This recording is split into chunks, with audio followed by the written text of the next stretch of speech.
Na nossa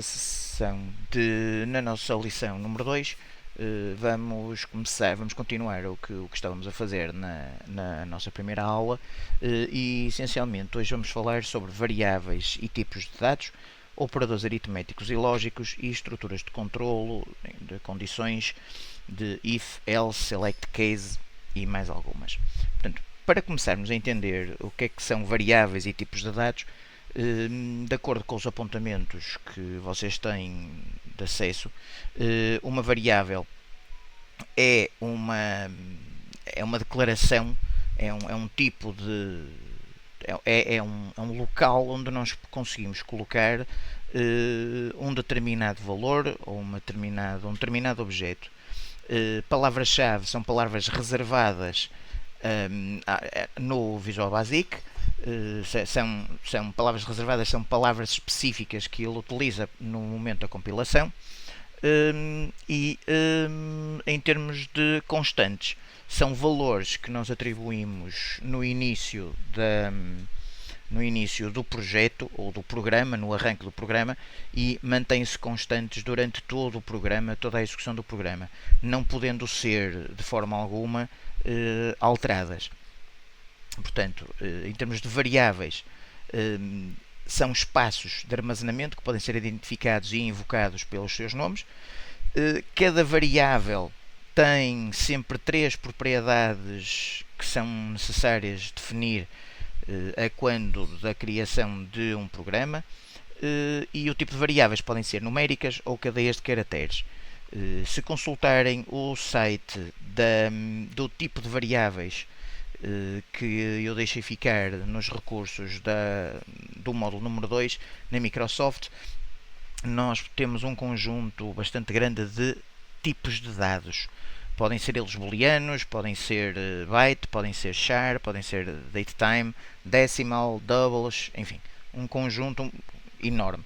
Dependendo do tipo de informação que nós queremos guardar dentro destas variáveis, nós temos sempre que ter a noção de otimização de memória. Portanto, se eu souber que quero apenas reservar um número que vai de 1 a 100, não faz sentido nenhum eu estar a dizer que isto vai ser um inteiro longo. Então pode ser um inteiro de 32 ou até um byte. O byte vai de 0 a 255 e, portanto, um char pode ir de 0 a 65.535. E só a partir daí é que nós conseguimos entender. Se for string é diferente. Se for string também tem as suas limitações, mas mesmo nessas strings nós podemos ter vários tipos. Portanto, para podermos conseguir aceder à área de programação propriamente dita, há um conjunto de teclas que vocês podem utilizar para transitar entre a parte de visualização e a parte de código. Para isso, quando eu oprimir a tecla F7, eu consigo aceder ao menu, ao ecrã de programação, e se eu fizer com a tecla X, F7, eu volto outra vez à parte de visual. Portanto, vamos oprimir novamente F7 e vamos entrar na parte da programação propriamente dita. Nós aqui vamos utilizar o botão, o evento do botão 1, que depois no módulo de eventos vocês depois vão entender melhor como é que isto funciona, mas neste momento vamos então começar por atribuir algumas variáveis e atribuir algumas constantes. Vamos começar com criação de coisas simples. Portanto, vamos criar, por exemplo, uma variável que seja do tipo string, e string quer dizer que é uma frase, é um conjunto de caracteres, podem ser letras e números, mas está sempre delimitado por aspas, como é este o caso. Eu posso definir isto como sendo uma variável, mas neste momento é uma constante ou é uma frase simples, não é nenhuma variável. Mas se eu colocar, por exemplo, dim, que é uma palavra reservada, que é uma declaração para alocar espaço em memória para uma ou mais variáveis, eu coloco aqui o nome variável e esta nome variável é do tipo as, é como sendo string. Portanto, nós temos primeira parte dim, vou aumentar um bocadinho, dim, que é a atribuição da alocação de memória, o nome da variável, as é como sendo string. No capítulo 7 de depuração e testes nós vamos entender porque é que aparecem algumas destes sublinhados com estas ondinhas. Nessa altura havemos de ver porque existem várias indicações, várias alertas. O Visual Studio nesse aspecto está muito bem concebido porque ajudem muito a entender algumas falhas e algumas pequenas dificuldades que possamos vir a ter na programação. Ele ajuda bastante com algumas dicas. Portanto, isso ficará também na parte da depuração e testes. Portanto, voltando outra vez ao nome da variável, aqui ficará a variável, nome da variável 1 as string. Vou criar uma nova variável, nome variável 2 as string, e eu agora quero colocar uma variável do tipo inteira e faço dim nome variável 3 as integer, considerando que integer é do tipo inteiro, é um número inteiro. Eu vou colocar aqui os números inteiros, eles vão ficar aqui para nós entendermos um bocadinho, e o porquê de eu estar a dizer inteiros e decimais. Se for um número inteiro, vai de menos 2 bilhões até 2 bilhões positivos. Um número inteiro longo vai deste número grandalhão até este número grandalhão. Ok? E o double vai de menos 1 ponto levantado a 308 até menos 4. Portanto, quando nós queremos números inteiros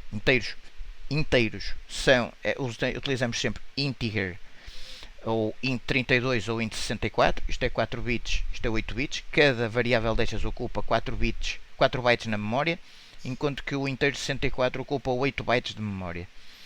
Daí a minha referência sempre a cuidado com as ocupações de memória, porque podemos ter uma pequena aplicação a ocupar um espaço enorme de memória. Portanto, cuidado quando nós definimos este tipo de variáveis. Há outra situação que eu tenho por hábito fazer, que é colocar prefixos, como vocês já ouviram na aula número 1. Eu prefiro trabalhar sempre com prefixos. No caso, se eu tiver a utilizar strings, eu vou utilizar str. Há quem utilize underscore porque ajuda a entender melhor que tipo de variável é que nós estamos a usar. Se for neste caso aqui também str, e se for inteiro, podemos colocar int e o underscore.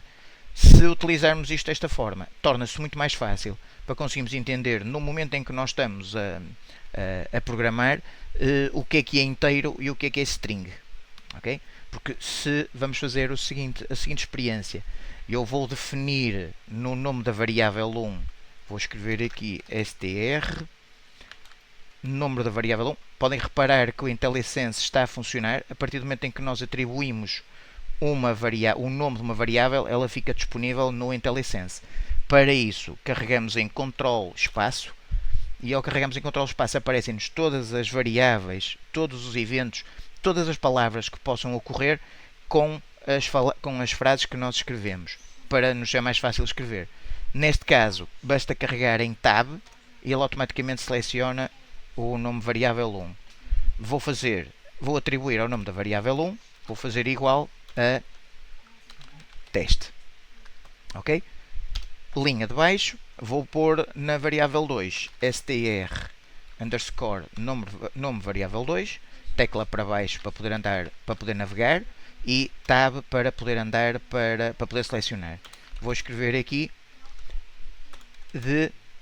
vamos fazer assim desta forma, teste de avaliação. Ok? Portanto, se eu colocar neste formato str nome variável 1, aparece-me aqui teste, e entretanto desapareceu-me aqui este sublinhadozinho. Este sublinhadozinho já vos posso dizer que aparece sempre que nós definimos uma variável e ela não é utilizada. A partir do momento em que ela seja utilizada, int underscore nome variável 3, ela desaparece automaticamente. Neste momento está vermelho porque não está definida. Então, se eu agora chegar aqui, igual a aspas, teste de avaliação, se fechar, ele deixa-me fazer isto. Porquê? Porque ele, por defeito, converte o texto para número. Qual é o problema aqui? Se nós tivermos uma situação deste estilo, 1, 2, 3, 4, o Visual Studio automaticamente converte para dentro do valor inteiro o 1, 2, 3, 4. Se nós tivermos Olá Mundo, no momento da execução da compilação, ele dá erro. Ok? Portanto, vamos só agora entender mais aqui alguns tipos de variáveis. Vou fazer dim nome variável 4 as boolean. Boolean é lógico, é uma variável do tipo sim, não. E como é que eu defino isto? Se eu chegar aqui em baixo e faço, neste caso, boolean, eu utilizo o prefixo BOO underscore e utilizamos BO underscore nome variável igual a true or false. Ele automaticamente, ao fazer o IntelliSense depois do igual, ele apresenta-nos algumas opções daquilo que nós podemos utilizar. Como é óbvio, só podemos fazer false ou símbolo de comentário é uma plicazinha ou true. Portanto, neste caso estará false. Se eu quiser pôr a true, escrevo a true e aqui pode ser o valor false. Isto é apenas comentário. Ter isto ou não ter nada, para o compilador é igual. Okay? Portanto, em termos de atribuição de variáveis e definição de variáveis, vamos começar só com estas duas condições, que é strings e inteiros. Os booleanos podem ser utilizados, mas os booleanos são muitas vezes utilizados como controlo.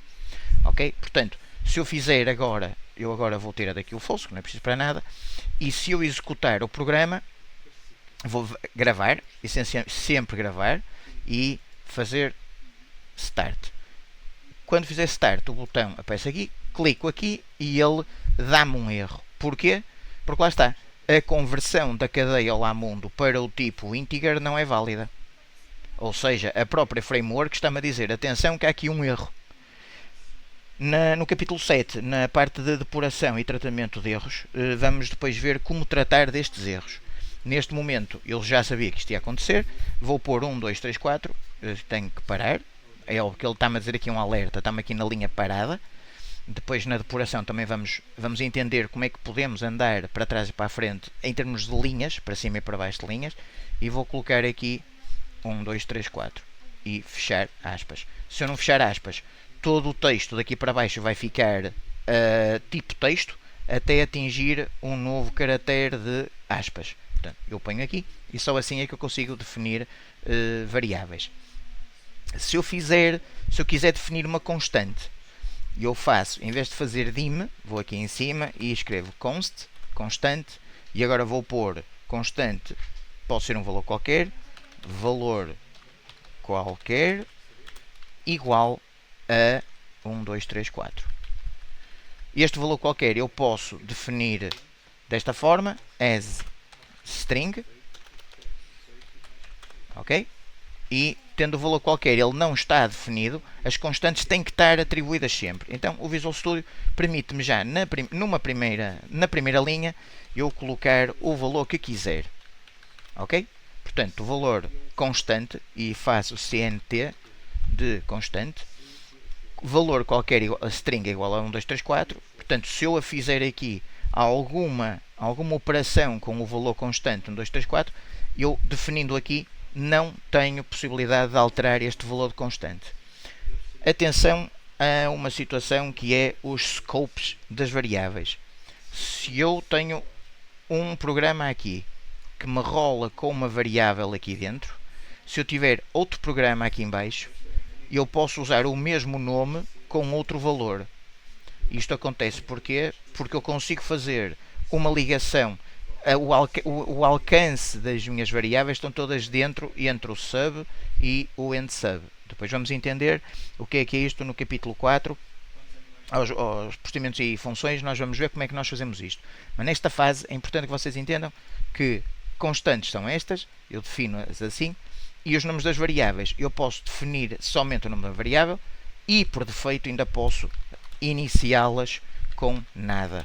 Posso fazer isto e eu posso fazer desta forma. Desta forma estou a dizer ao compilador, crias a variável, atribuis uma área de memória com o nome variável 1 do tipo string e arranca de imediato com valor nada ou vazio. Atenção, nulos, vazios e sem espaços são três coisas diferentes, ok? Aqui vou fazer igual a false, tá? Portanto, se eu agora fizer executar isto, eu vou gravar novamente e vou executar. E ele, quando carregar no botão clique, isto é uma string, ou seja, ele passou, converteu o número inteiro 1, 2, 3, 4, converteu de forma interna para uma variável inteira, ok? Portanto, em termos de variáveis, em termos de variáveis e tipos de dados, nós neste momento terminamos esta sessão. Na próxima sessão vamos falar sobre operadores aritméticos e lógicos e estruturas de controle. Portanto, até já.